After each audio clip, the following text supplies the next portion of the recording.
हैदराबाद के सांसद और एमआईएम के प्रेसिडेंट असदुद्दीन ओवैसी सबसे बड़े कैंपेनर हैं और उनका बहुत यूनिक एक स्टाइल है कैंपेनिंग का। आप पदयात्रा करते हैं, बाइक रैली करते हैं और पदयात्रा में खुद माइक लेके बातें करते हैं। क्या कन्वे करना चाहते हैं जब आप इन गलियों में फिरते हैं? मकसद एक ही है कि जहाँ पर असम्बली कॉन्स्टिट्यूंसी में हम जाते हैं तो लोगों से ये गुजारिश करते हैं, रिक्वेस्ट करते हैं कि अपना वोट इस्तेमाल करिए और मजलिस पार्टी के हक़ में इस्तेमाल करिए, इसलिए कि हम आपकी तकालीफ़ को, डेवलपमेंट को असम्बली के अंदर, असम्बली के बाहर, पार्लियामेंट में हर मुद्दे हम आवाम के उठाते हैं और आवाम से मुलाकात भी होती है। अर्बन एरियाज़ में आपको पदयात्रा करना पड़ता, रूरल एरियाज़ में विलेजेस रहते हैं, मगर अर्बन एरियाज चलना पड़ता। ठीक है, फिज़िकली स्ट्रेनियस होता है, बट कैंपेन करने का तरीक़ा हमारा यही है, सुबह में पदयात्रा, शाम में 2 घंटे पदयात्रा, फिर रात में 6 बजे से 10 बजे तक 5-6 पब्लिक मीटिंग्स एड्रेस करना। तो ये तो हमेशा हम लोग करते आए हैं। आपने अर्बन एरिया की बात की, आप रूरल तेलंगाना में क्यों नहीं जा रहे हैं? सिर्फ हैदराबाद तक क्यों सीमित रखते हैं अपने पार्टी को? नहीं, हम लोग सीमित नहीं हैं। तेलंगाना में हैदराबाद को छोड़कर मेरे 120 कॉरपोरेटर हैं, मेरे 2 चेयरमैन हैं जलपल्ली म्यूनसिपैलिटी और भैंसा म्यूनसिपैलिटी में, और डिप्टी मेयर मेरा निज़ामाबाद में है। तो असेंबली कंस्टिट्यूंसी क्यों नहीं कंटेस्ट कर? असेंबली का हम पार्टी में डिस्कशन हुआ, हम लोग ये तय करें कि अभी हम 9 असेंबली सीट पर ही लड़ेंगे, यहाँ पर तवज्जो लेंगे और 110 असेंबली कॉन्स्टिट्यूंसीज़ में हम कोशिश करेंगे, लोगों से अपील करेंगे, गुजारिश करेंगे कि केसीआर को तीसरी मर्तबा आप तेलंगाना प्रदेश का मुख्यमंत्री बनाइए। ये सवाल भी उठाया जा रहा है कि आप गोशा महल में कभी अपना कैंडिडेट नहीं रख रहे हैं। कभी दिए ही नहीं हम। कभी की बात छोड़ दीजिए, जब से राजा सिंह आए हैं वो ऐसे बयान देते हैं जो मुसलमान जो सिटीजन हैं उनको बहुत तकलीफ देता है, लेकिन आप उनके खिलाफ लड़ाई करने के लिए तैयार नहीं है सीधे सीधे। नहीं, कैसा तैयार नहीं? 28% वोटर रखकर अगर मैं लड़ूंगा, किसका फ़ायदा होगा उसमें? जब महाराजगंज थी तब भी हम नहीं लड़े। 2009 में ये कॉन्स्टिट्यूंसी बनी, मुकेश गौड़ की हम सपोर्ट करें। 2014 में भी उनकी सपोर्ट करे, कांग्रेस के थे वो। 2009 में तो यूपीए में था मैं, 2014 में किए, वो नहीं जीत पाए। 18 में हमने कांग्रेस से कहा कैंडिडेट मत खड़ा करिए आप, मगर नहीं सुने। 27,000 वोट लिए और 17,000 वोट से बीजेपी का कैंडिडेट जीत गया। और ये जो महाशय गोशा महल के मेले है, यहीं पर तो जेल को गए वो जो प्रॉफिट मोहम्मद सल्लल्लाहु अलैहि वसल्लम के बारे में बोलने की कोशिश की। नुपुर शर्मा तो नहीं गई जेल में, तो उसका क्रेडिट तो असदुद्दीन ओवैसी दे दीजिए कम से कम। कांग्रेस वाले तो कुछ नहीं किए, हम ही तो करवाए पूरा। उनको जाना पड़ा, जेल में जाके आराम करना पड़ा। तो ये आज भी हम कोशिश कर रहे हैं। सवाल ये पैदा होता है कि 28% पे आप लोगों को बड़ी तकलीफ़ है। 44% जहाँ निज़ामाबाद टाउन में मेरे 16 कॉरपोरेटर्स, डिप्टी मेयर है, मैं नहीं लड़ रहा हूँ। जब मैं नहीं लड़ रहा हूँ तो कांग्रेस के एक नेता जो जस्टिफिकेशन भी बता दीजिए। नहीं लड़ रहा हूँ तो कामारेड्डी से जो जिनके कैंडिडेट उनके थे, जो वहाँ पर शिकायत कर रहे थे कि केसीआर उनको हराने आए, जैसा उनको मालूम हुआ कि असदुद्दीन ओवैसी की पार्टी निज़ामाबाद नहीं जा रही है, आप चले गए वहाँ पर। अब वो महाशय जो कांग्रेस के एक मुस्लिम नेता हैं, अब उनके लड़ने से किसको फ़ायदा हो रहा वहाँ पर? ये कोई नहीं बोलेगा आपको, ना आप लोग पूछना चाहिए आपको कि भाई जब ओवैसी नहीं लड़ रहा है, वहाँ पे 16 कॉरपोरेटर, एक डिप्टी मेयर है, आप वहाँ पर क्या गए? बेगानी शादी में अब्दुल्ला दीवाना बनने गए वहाँ पर आप? एक तरह से ये प्रचार भी है कि बीआरएस और बीजेपी एक तरह से टैसिट अंडरस्टैंडिंग में है, और हालांकि लोग कहते हैं कि हैदराबाद में एमआईएम को वोट पड़ेगा, लेकिन जो कांग्रेस वोट बाकी तेलंगाना में है वो बीआरएस के बजाय कांग्रेस को जा रहा है। नहीं, ये कांग्रेस का एक झूठा प्रोपेगेंडा है। अगर उनका कुछ बीजेपी से संबंध होता तो क्या वो 9.5 साल में 12,000 करोड़ खर्चा करते? अगर बीजेपी से कोई रिलेशनशिप होता उनका तो क्या 201 मुसलमानों के लिए रेजिडेंशियल स्कूल खोलते, जिसमें 80,000 पढ़ के निकल गए 6 से 12 तक, अभी 1,30,000 पढ़ रहे हैं। अगर मोदी का डर होता तो ओवरसीज स्कॉलरशिप शुरू करते, जिसमें करीब 3,000 तेलंगाना के मुस्लिम बच्चे ऑस्ट्रेलिया, न्यूजीलैंड, यूएस, यूके में पढ़ रहे हैं। शादी मुबारक में 2,000 करोड़ स्पेंड हुआ है। अगर बीजेपी से कोई रिश्ता होता, कांग्रेस का रिश्ता है बीजेपी से, बता रहा हूँ मैं आपको। अमेठी हार गए, लोकसभा का 19-14 का इलेक्शन हार गए, यहाँ पर नामपल्ली में बीजेपी कांग्रेस के लिए काम कर रही है। आप जाकर देख लीजिए, मुशीराबाद में ये हो रहा है, निज़ामाबाद टाउन में ये हो रहा है, करीमनगर टाउन में हो रहा है, आदिलाबाद में टाउन में हो रहा है, निर्मल टाउन में हो रहा है। तो ये उल्टा कह रहे हैं आप। यहाँ पर इनका अलग रिश्ता है। और ये बताइए कि कर्नाटका का मॉडल बोलते, भाई बजरंग दल को क्यों नहीं बैन करे? आप ही बोले, हम तो नहीं बोले थे।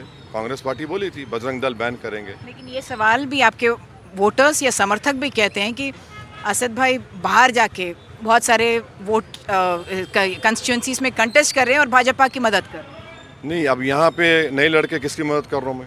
चलिए मान लिया आपकी बात सच है, 9 पे लड़ रहा हूँ, 110 छोड़ दिया मैं, किसकी मदद कर रहा हूँ मैं? आप बीआरएस की मदद कर रहे हैं। बस, तो उसमें क्या तकलीफ हो रही? अच्छा, जहाँ जाके हम, अच्छा ये सवाल आप मेरे से कर रहे हैं ना, यूपी में 402 सीट है, प्रियंका गांधी 402 सीट की जिम्मेदारी लिए, कितने जीते उन्होंने? 1। और बीजेपी कितने जीती? 250। उन पे क्यों नहीं उठता सवाल ये? आखिर अगर मेरा नाम मुसलमान है, मैं मुसलमान हूँ, तो सब सवाल मेरे से होगा। उन्होंने अपर कास्ट ब्राह्मण है या नहीं है नहीं मालूम, अगर है तो उनसे सवाल नहीं होगा उनसे। हाँ, सुनिए, इसलिए कि बीजेपी का जो पॉलिटिक्स है वो आपके खिलाफ पोलराइज होके होता है। नहीं, मैं जिम्मेदार हूँ बीजेपी के लिए। मैं 3 लोकसभा की सीट लड़ा हूँ, आप 500 लड़ते हैं, मैं 3 लड़ा, 2 मैं जीता। 19 साल के शिवसेना के एमपी को हम हराए, कांग्रेस राहुल गांधी नहीं हरा पाए। किशनगंज या बिहार के लोग आए, पूछिए आप, हम 3 लाख वोट लिए, तब भी एक ही एमपी जीता कांग्रेस का। तो भाई ये सवाल आप मेरे से करते जो 3 लोकसभा की सीट लड़ता, जो 500 लड़ रहे उनसे नहीं पूछेंगे आप? एक नहीं 2 इलेक्शन हार गए, अमेठी का इलेक्शन हार गए, कहाँ नहीं हारे आप, और उनसे नहीं पूछेंगे।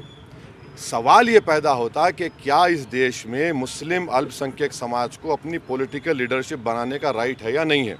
मैं मानता हूँ है।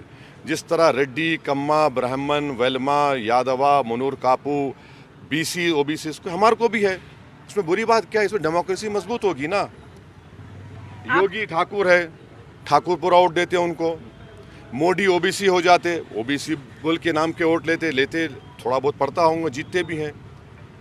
अरविंद केजरीवाल बोलते मैं बनिया हूँ, वो चले जाते। भाई असदुद्दीन ओवैसी तो ये भी नहीं बोलता कि मैं मुसलमान हूँ, मैं ये बोलता हूँ कि भाई कमज़ोरों का साथ लो। तो इस पर ये तकलीफ क्यों पेट में ज़रा शुरू हो जाता? राहुल गांधी जनियोधारू बन गए। अब मैं जनियोधारू नहीं हूँ तो मैं क्या करूँ? देखिए, ये सवालात बहुत इंपॉर्टेंट है जो जवाब कोई नहीं देता और जवाब नहीं दे सकते। इसलिए कह रहा हूँ कि आप बोल के चले जा सकते, ये लोग बोलते, सामने ठहर के मुकाबला नहीं कर सकते मेरे से। ओके, आप यूनिवर्सिटी में ओपनिंग बॉलर रहे अपने यूनिवर्सिटी के कॉलेज डेज में, लेकिन आप अजहर से हम कल मिले थे, वो कहते हैं वो आप बाउंसर और यॉकर उनके तरफ भी फेंक रहे हैं। नहीं, अजहरुद्दीन का हैदराबाद की आवाम में क्या कंट्रीब्यूशन है?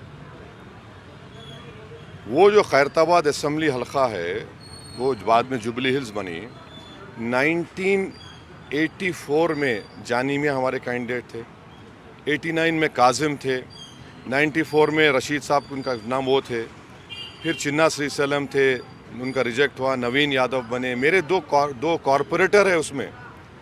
हम 4 municipal division last municipal election लड़के 28,000 के करीब वोट लिए। हम नहीं लड़ेंगे वहाँ पर, कहाँ लड़ेंगे? और मेरा कैंडिडेट सिटिंग कॉरपोरेटर है, मैं प्रमोट कर रहा हूँ लीडरशिप को। और जिस महाशय का आप नाम ले रहे हैं वो तो मुरादाबाद में नाकाम हुए, अनसक्सेसफुल थे वो। उनका खुद का तो कहना है कि मैं वहाँ से फिर से लड़ता तो जीत जाता। नहीं, अगर जीत करे तो पार्टी क्यों नहीं दी आपको? पार्टी पागल है क्या उनकी? एक काम करने का टिकट नहीं दी? या तो पार्टी पागल है या फिर ये पागल है। कुछ तो गलती होगी ना पार्टी में या इनमें। अगर कोई काम करेगा तो क्यों नहीं देंगे टिकट उनको? आप नहीं करे काम। आप राजस्थान चले गए, सवाई माधोपुर टोंक 4 लाख वोट लिए। आप पूछिए राजस्थान कब गए उन्होंने? और HCA के, अब वो होम ग्राउंड पे आ रहे हैं ना, तो कहे का होम ग्राउंड? HCA के प्रेसिडेंट थे, प्लेट डिवीजन में हैदराबाद क्रिकेट टीम आ गई। अच्छा, इनको HCA का प्रेसिडेंट कौन बनाया मालूम आपको? KT रामाराव बनाए उनको। KT रामाराव इनको बना HCA का प्रेसिडेंट। आप मेरे पीछे पड़े जाते हैं। अरे भाई, आपका रिश्ता क्या है? आपका सब में रिश्ता है, आप तो सब में रिश्ता है आपका। और हमारे तो हम पार्टी हैं, हम लड़ेंगे इलेक्शन, क्यों नहीं लड़ेंगे? ये जन आवाम तय करेगी किसको वोट डालना नहीं डालना। आप लड़ रहे हैं, अरे भाई आप स्पोर्ट्समैन हैं ना, आप तो तैयार रहो। आप तो बड़े बड़े फास्ट बॉलरों के बाउंसरों को फेस किए, आप इतना क्यों डर रहे? मुकाबला करो। एक लास्ट स्पोर्ट्समैन सवाल तो आपसे। डरना नहीं ना कम से कम। हाँ, ये दो लास्ट सवाल। एक ये जर्नलिस्ट का आखिरी सवाल है, 2 करीब जाने का। ओके, अब लग रहा है कि कांग्रेस और बीआरएस के बीच टक्कर है और एमआईएम की मदद वो मांग सकते हैं, ऐसी सिचुएशन हो ऐसा सकती है। आप कोई- वोट डिनाई ऐसा- मत कीजिए। बिल्कुल अगर आपको है। ऑफर आता है तो आप सरकार में ज्वाइन ऐसा करेंगे, न्यू क्यों नहीं इस करेंगे? बात में कोई दम नहीं है। कांग्रेस का जो अध्यक्ष है वो आरएसएस से आया हुआ है। आरएसएस में जो जाता है कभी नहीं निकलता आरएसएस से। ये पैगाम जा चुका है माइनॉरिटीज़ को। और उन्होंने जो अटैक कर रहे हैं, जिस तरीके से असदुद्दीन ओवैसी की शेरवानी पे अटैक किए, वो मेरी शेरवानी कपड़े पे नहीं था, वो हर उस शख्स के कपड़े पे था जो कुर्ता पजामा में टोपी पहनता है। तो वो सिचुएशन अराइज नहीं होने वाली है। तेलंगाना की आवाम बहुत होशियार है, दूरंदेश है। वो अच्छा फ़ैसला लेकर दोबारा मामू को तीसरी मर्तबा वज़ीर आला बनाएंगी तेलंगाना का। ओके, शुक्रिया। लेकिन एक लास्ट वन, जो वायरल वीडियो की बात हो रही है, एक तरह से जो इमेज है अकबरुद्दीन ओवैसी जी नहीं, का, हम लोग गुंडे हैं, हम लोग माफिया हैं, हम लोग फंडामेंटलिस्ट हैं, हम लोग तालिबानी माइंडसेट के हैं, हम लोग फेनेटिक हैं। ये नामपल्ली का कांग्रेस का एमएलए बोला कि 2 लाख मुसलमान नामपल्ली में 1.5 लाख फेनेटिक है। पूरे हम में बुराइयां हैं, सब दूध के धुले हुए हैं, सब राजा हरिश्चंद्र के जानशीन हैं, सब महात्मा गांधी की तरह ज़िंदगी गुजार रहे हैं। बस मैं इतना ही बोलूँगा, हाँ भाई हम गुनाहगार हैं, आपको जो करना है कर लो। अब आप जो सवाल पब्लिक से है मैं वो आपसे पूछूंगी, मैं नहीं कह रही कि मुझे ऐसा नहीं, पसंद मैं पर्सनली आपके खिलाफ क्यों बोलूँगा? मैं उन लोगों को कह रहा हूँ, भाई आप लोग दूध के धुले हुए हैं। आप वाइट कपड़े पहन लेते तो आप समझते कि आपके गुनाह नहीं छुपे हुए हैं। ठीक है, हमारा गुनाह एक ही है कि हमारा नाम ये है, हमारा चेहरा ये है, और हम अच्छी तकरीर कर लेते। तो आपको उन लोगों को लगता है कि भाई अरे 10 बजे तक परमिशन है। हम लोग ना टेलीप्रॉम्प्टर पर देख के तकरीर करते, ना हम में वो कोई हमको लिख के दिया तो हम हिंदी को इंग्लिश में लिख के लेके आते। हम आखिरी के 5 मिनट इम्पॉर्टेंट है, 5 मिनट है, हमारे पास वीडियोस है, एविडेंस है।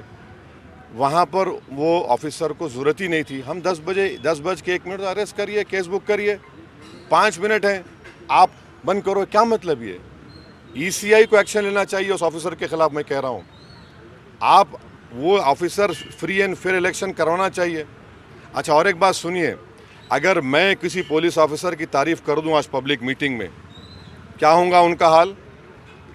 और मैं तारीफ़ करूंगा, नाम लेके बोलूंगा इन लोगों का, बहुत अच्छा काम कर रहे हैं, 24 घंटे में उनको परेशान हुआ थी और नोटिस आता उनको। तो मेरे को भी आता है ये तरीक़ा, मगर मैं नहीं बोलना चाह रहा हूँ। हम चाह रहे हैं कि फ्री एंड फेयर इलेक्शन होना। हम तो ईसीआई से भी वादा कर रहे हैं, जब टीम आई थी, फ्री एंड फेयर कराइए बस।